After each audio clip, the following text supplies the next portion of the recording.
And I know from listening in the past to Mike Tech from the Mike Tech Show, there's a program that he had mentioned that does when you're referring to the is there a cheap software that can help create a list of devices on a I know network? Glyphy.com has an Glyphy.com. online, yeah, Gliffy.com. They've got a bunch of free software. I think it's actually web-based on their site. You can create stuff. There's a pro version, but there's a free version to create. I think you can do floor plans. You can do network diagrams. So there's a bunch of free programs. If you just search for network diagram on Google, you'll find it. But I think I've used Gliffy before. Also Visio, if you have Visio, Yes, is pretty good at doing that. and that's what I was going to bring up. You have to manually enter everything in, but at the end of the day, if you're working on the network, you're gonna be aware of every device anyway. So Yeah, Gliffy is nice because I mean I used it and it's actually got basic starting points and you can just drag and drop stuff in, which is pretty nice. Um, so if I was a network administrator, let's say for a designated company, I would definitely have one for my network. mhm.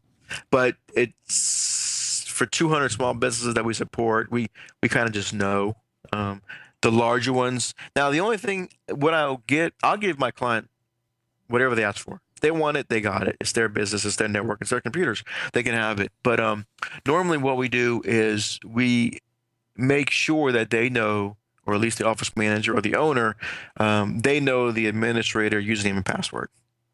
Um, because, like I said before, if I'm at an office party for Christmas and somebody drops a bomb on the building, well, they need to know their username and password. So we make sure they have it. Now, they normally lose it, but I do give it to them. Um, and I tell them to keep it safe. I tell them don't leave it anywhere where users can walk by and see it. I also I do not keep passwords for users. If they want to do that, that's fine. I don't want them. I don't think that they should be written down on a big piece of paper for the manager. I don't know why that's needed because as an administrator, I can go in there and change the password and if I need to and log on as him Sure. if he's not available. And that having that big list, it's a security risk, one. It Uh, is. two, it's almost impossible to keep it updated because the user's going to change his password and they forget to tell you. So your list at one point's outdated. Mm-hmm. Uh, but also it gets the user used to giving his password to people. If he said, "Oh, I give this person my password, why can't I give it to this person too?" So the password should be kept secret. The user, in my opinion, user shouldn't give anybody his password. Nope, I definitely agree. And if you maintain a network that you're maintaining, there's a great tool that I've been using forever called Password Safe, and it keeps it encrypted on database. There's one master password and to unlock, and it's pretty secure. And every the past 4 gigs, that's what they use as it to keep their password. So, but again, And you, yeah, and a go lot of ahead. times if you're doing support for a customer, you'll go. What do? You go to their computer. You say, "Oh, what's your password?" Because I need to reboot. That's what everybody does, right? Right? The user might walk away, and a lot of times the user just gives it to you, which is fine. I mean, I know it's convenient, whatever. But sometimes you might see the user kind of hesitate because they use the same password, not just for their computer, for their network ID, they use it for probably everything, Sure. their bank account, their this. So if anytime a customer hesitates at all, I say, look, I tell you what, let's reset your password to something else. And then when I'm done, I'll prompt it for you to change it back. That way you're not giving it to me and I can do what I need to do. Um, No, because sure. yeah, if they're hesitant at all, I tell them that's what I do because I don't want them to give me that. Because if anything happens, oh, I gave him my password, you know. And I And agree. In fact, there's a neat story about 4 years ago when I used to have a small business. A client had called me up. I never met her. It was all over the phone. She explained to me that someone had hacked her. She had a Windows PC. I'm sorry. Someone had hacked her PC, took over all her accounts, and I mean just invaded her life electronically. So, at a friend's suggestion, she went and got a Mac.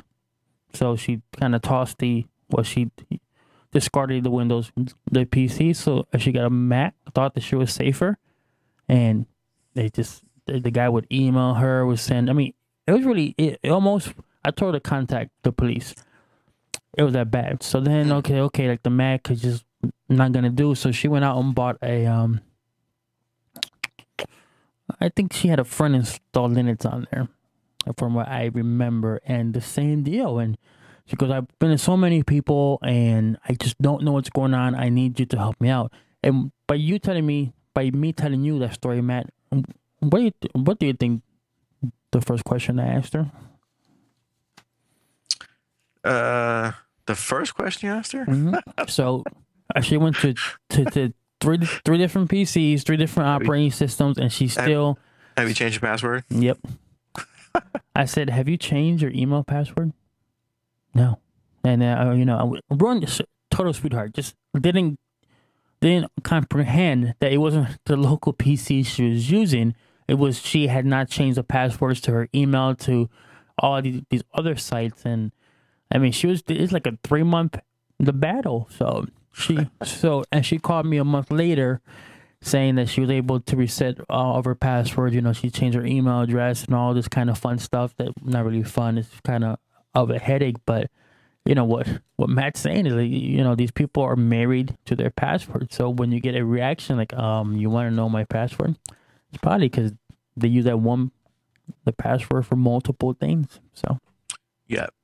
And a lot of times, if they're sitting there with me, I'll let them type it in. So, and then when I do remote work, a lot of times, and a lot of these customers I've been working with for years, so they kind of trust me. But if you get that reaction from somebody, just offer another solution, like letting them change it first and then tell you what it is and change it back. Right. Now, I also make sure that this is a pet peeve. I'm sorry.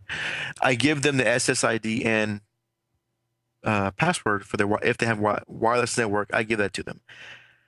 I give it to the office manager. I write it down. I give it to them. It's in their email. I email it to them, and I say, if anybody wants it, here it is.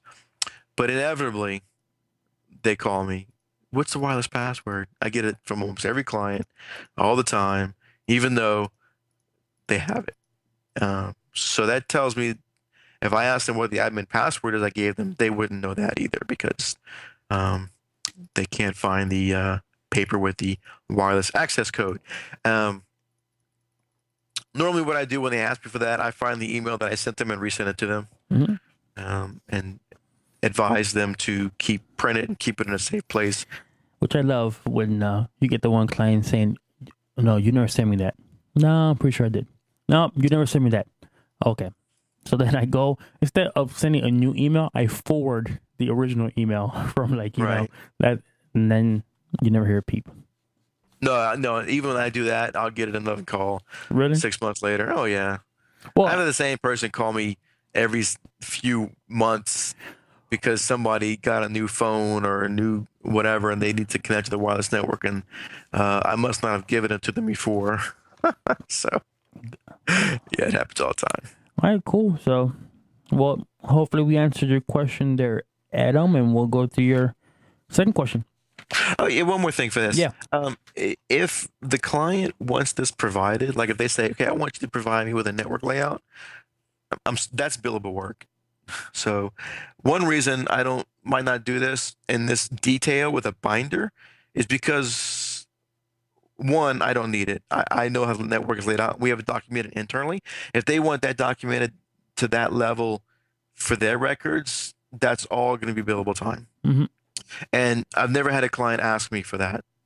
Now, if I did, I would be happy to do it, and it'd be billable. So, yeah, and like Matt had stated, in bigger networks, you'll definitely find, no matter what you're doing, you should have documentation. I mean, because that's going to save your butt, and that's how it should be done. But in smaller companies, you kind of see it as treated as optional, and a larger environment is kind of mandatory. There's just so much stuff going on, so many services, and so you just need documentation. So. Hey, one thing I want to say, Yeah. that Glyphy.com, I just was refreshing my memory on that page. It's actually kind of neat because they also have, you can also do a layout for a rack. So if you have a rack in the office, you can say, you can put the switch at the top, servers, the KVM switch, whatever you have. Oh, cool. Kind of neat. So Gliffy.com. That's GLIFFY.com, right? Yes. Yeah. Yeah. Alrighty. Another email from Adam. I have a small business with about 10 users, a mixture of Windows 7 Pro, XP, and one Windows 98 machine. Let me pause there. Windows 98. Wow. So why would you guess that they have a 98 machine? Either somebody is really cheap, doesn't want a new computer, they think their computer runs fine, or they have some application that hasn't been upgraded in 10 years. Right, and I'll probably go with that last option. And I've seen old, even NT4 machines, and you're like, what's that doing over there? Oh, that runs a certain application, and the company's no longer in business anymore, and they're so it's just crazy. Anyways. Right. And that's the case where you need to offer to virtualize that for them because the hardware is going to crash. Yeah, exactly. That's a good point. I mean, that 98 machine can't have more than 128 megs of RAM if they're fortunate. I mean, it's just about to go. They have an old server running Windows 2000 Server Edition. They're using the server only to host a folder of photos that the users share and back up to the server itself. They're asking about getting rid of the aging server. The 20 gigabyte hard drive is so full that Symantec won't even update itself. 20 gigs, bro.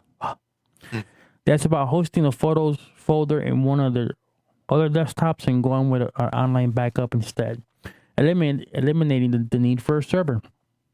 Note, they are under the false impression that the server is backing up their PCs, which is not. Wow, this is a tough customer already. I can just off the sheet of paper in front of me, I can tell it's a difficult customer.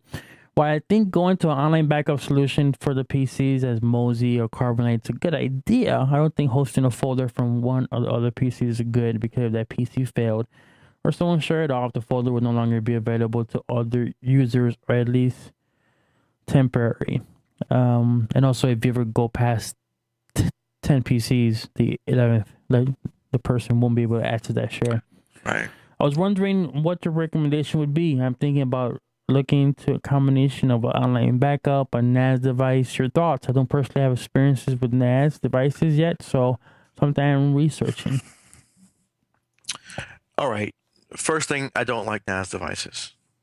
I've seen too many of them crash. In fact, we had one in last week that the thing crashed. And of course, who backs up their NAS, right? Nobody backs up a NAS. It's network attached storage. It's going to last forever. So I don't like them. Now, in this case, I think what might be good for them, and this is probably what I'd push them to. Well, one, I'd tell them that Windows 98 has to go. It's got to go. Whatever it is for, it's got to be fixed. If it's for an application, we need to either virtualize that, or we need to get an updated version of the application if possible. So the Windows 98 machine on the network has to go. It's a security risk. It needs to be eliminated. Next thing I'd probably try to sell them is Small Business Server 2011 Essentials. So this is a less expensive server, but you put some storage in this thing and it can do client backup. So while they were under the impression that their server did client backup, now you could put a product in that would do client backup. And since they think that the server was doing client backup, that's probably a feature they want. My only fear is, it was running 2000, has a 20 gig hard drive. I don't think the bots has a minimum requirements to run that SPS. No, it'd be a new server. Okay. Oh, a new server. No. Yeah, just want to make that clear. I mean, I understood where Matt was coming from, but for those of you who are going, what the hell, man? Yeah, well, Windows 2000 server, again, that's a security risk as well. There's so many security holes in that thing. That needs to go. No, opinion, Symantec needs to go as well for antivirus. So